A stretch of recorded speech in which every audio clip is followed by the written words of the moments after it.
Hey everybody, and welcome back to For Love of the Mouse. Bryson here, and today we got a video for you about Disney Cruisers First Timers Question and Answers.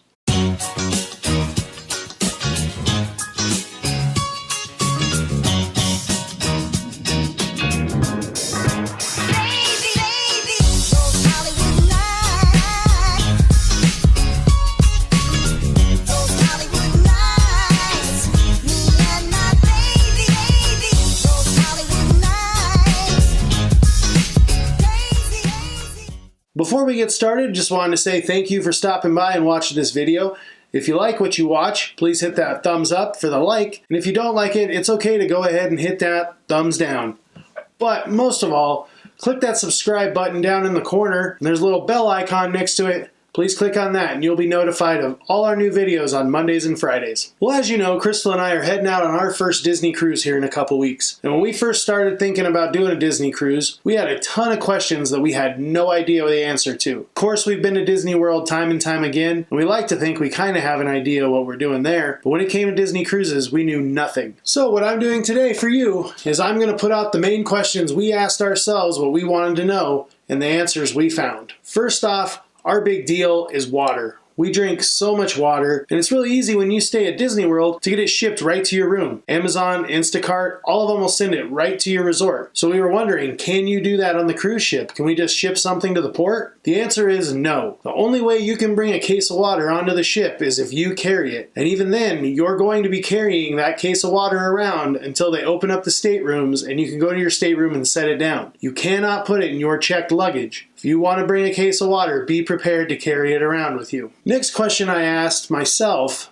was, is there Wi-Fi on the cruise? Crystal, no problem. She didn't care. She doesn't worry about it at all. But for me and my job, I need to be able to connect a little bit here and there just to make sure everything's going okay. I wanted to know, is there Wi-Fi on the ship? There is. It's just like when you call your cell phone provider and they have different data plans for that. They have different data plans for the Wi-Fi on the ship. If you use a lot, it's going to cost you a lot.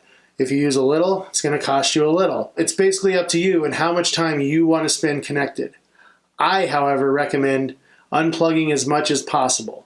Now, I said I wanted to get the Wi-Fi package just so I can stay connected at work, but that's mainly just so before I go to bed, I can check email, make sure everything's okay, nobody needed anything from me at work, and then just go to bed. That's all I want it for. I mean, that's why we're on the cruise, so that we can get away. Now, along those lines, as I talked about data with your cell phone, if you go to a port and your cell phone is not in airplane mode, and you connect to a cell phone tower at that port, you will be charged international roaming fees. So either make sure that you talk to your cell phone provider before you leave and make sure you have an international roaming plan so that you don't pay those huge fees, or put it in airplane mode and just leave it in airplane mode. That's my plan. Now, one of the first questions Crystal asked is, can you take your ears on a Disney cruise? She loves her ears, as you know. She has tons of pairs of them, and she really enjoys wearing them when she goes to anything Disney. Being Disney, the answer is yes. You can wear your ears on a Disney cruise. There's no reason not to, and plenty of people do it. So go right ahead, wear your ears. In fact, with the Share Your Ears campaign that they're doing in the Disney parks right now, they're actually doing it also on the Disney Cruise Line ships. So if you're going on a cruise here shortly, make sure you look out for that Share Your Ears photo spot so that you can post it on social media and take part in that philanthropy that Disney is doing right now. Our next question is, when should you start taking something if you have seasickness? I don't know that I have seasickness.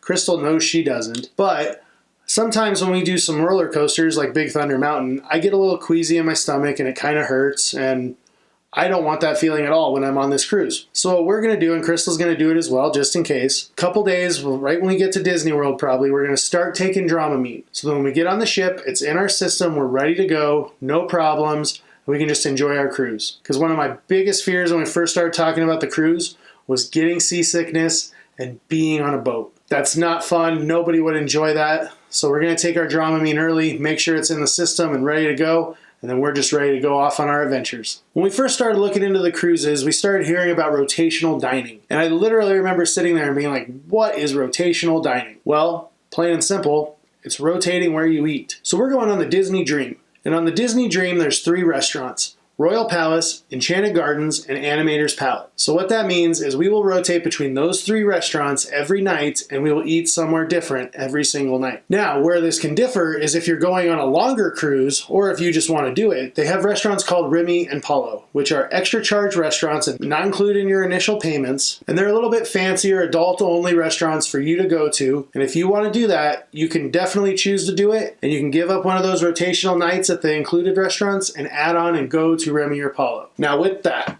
is there a dress code at the restaurants? At Remy and Palo, yes. It's a nicer restaurant, it's a fancier restaurant. You're doing an adult-only date night basically, so bring fancier clothing, bring nicer clothes that you would wear if you were doing that at home, going to a similar fancy restaurant. Now when we go to our rotational dining restaurants that we're doing, more than likely I'm just gonna wear whatever I have on that day. More than likely, I will just wear whatever we have on when we go to that restaurant for rotational dining. There's not a dress code per se for any of those restaurants. There is a dress code for the ship, like you're not allowed to run around with just your swimsuit on, your bikini. It's just like when you're at the resort, you have to have a cover up of some sort. So you can't be walking in wearing that. You do have to wear some sort of shorts or pants or shirt. So I mean, more than likely, I'll just wear one of my Tommy Bahama shirts that I normally wear in the parks and my shorts, and I'll go to dinner. If you feel comfortable dressing up, dress up. If you feel comfortable not dressing up, don't dress up. Go casual. If you're on a longer cruise, however, there is a formal night or a captain's night, whatever they want to call it. And that night, a lot of people will dress up. You'll see suits, you'll see formal gowns, tuxes, a lot of things like that. But again, you do not have to do that. You do not have to do anything like that. We read about people who wear a polo shirt to formal night because they don't want to wear a tux. It's up to you. Wear what you want, unless you're going to one of those fancier restaurants. Then make sure you bring the dress clothes. Now you've heard me say this a couple times that we're going on a land and sea adventure. And some of you may be wondering, what is a land and sea adventure? Because that's exactly what we were wondering when we first heard about it. And we thought, maybe that's something we would want to do. A land and sea adventure, for example, what we're doing is we are going to Disney for 3 days before our cruise. We're going to go enjoy the holidays in Disney just like we do every year. It's going to be a little bit more of a condensed trip since we're not going to be staying a week like we normally are, but we'll still do everything we enjoy. On that 4th day, we're going to get picked up by Disney Transportation, and they're going to take us to Port Canaveral so that we can leave on our cruise. Then that's where we'll begin our at-sea adventure on the cruise ship. Plain and simple, a land and cruise adventure. And it could be anything you want it to be. It could be that you fly in and you go to Vero Beach, or you go to Cocoa Beach, or you go wherever you want. You just enjoy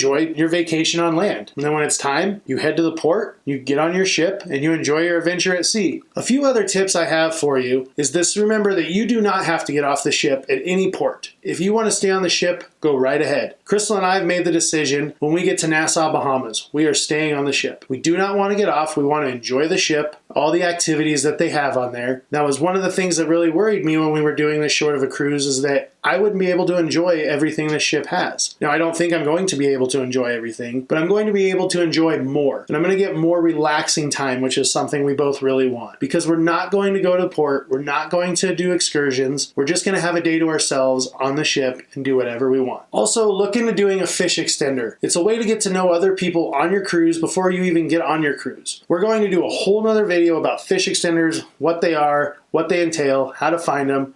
But basically, just in a nutshell, it is a gift exchange between members of the cruise that have met online on a Facebook group, and you're going to exchange gifts between each other. And last but not least, download the Disney Cruise app. We have it on our phone already, and it gives you a little cute countdown to tell you how many days before you leave. But once you get on the ship and you connect to the ship's Wi-Fi, the free guest Wi-Fi that only works on the Disney app, just so you know, you get everything that's going on the ship. You get your navigator, which tells you the whole schedule for the whole day of everything the ship's doing, everything that you have booked already, any excursions, dinners, meet and greets that you've scheduled, anything like that. Also, if Crystal and I are in different parts of the ship, we can message each other through the app so that we know what's going on and make plans that way so we can stay in touch. And it's also just a good thing to have to make sure you're updated with what's going on your trip. Well, that wraps up my first time Q&A about Disney cruises. Those are the things we thought of right off the bat that we wanted to know answers to, so we brought them to you. If there's a question you didn't get answered that you're wondering, put it in the comments down below and we'll look into it and let you know when we get back from our cruise. If you have a tip for us that we didn't talk about, let us know in the comments as well. We are definitely open to any tips anyone can give us so that we can have the best cruise possible this first time. Once again, thank you for watching this video. If you would, please click that subscribe button down below. If you liked the video, hit the thumbs up.